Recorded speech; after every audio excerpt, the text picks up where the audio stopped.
Household debt fell in the first quarter for the first time in a year amid fewer housing transactions and high borrowing costs. Our correspondent Moon Hye-ryeon explains.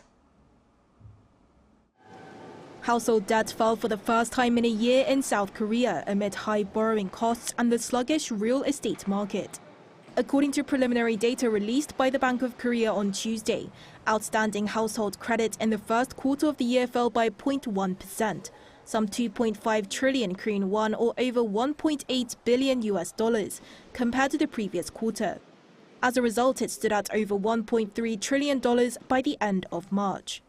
Household credit is an umbrella term for household debt that combines loans from banks and other financial institutions with merchandise credit, including credit card bills that have not been paid off. This is the first time since this period last year that this figure has logged an on-quarter decline, with household credit having increased from the second quarter of last year.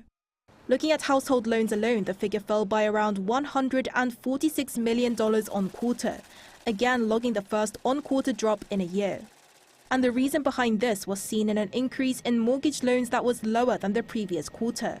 The Bank of Korea explained that a decrease in the supply of policy loans and housing transactions around the end of last year affected housing loans in the first quarter. It also commented on the country's ongoing issue of household debt to GDP ratio, saying that it has seen a trend of it falling annually in 2022 and 2023, and expects the trend to continue in the first quarter of this year. Moon Hye-ryeon, 아리랑뉴스.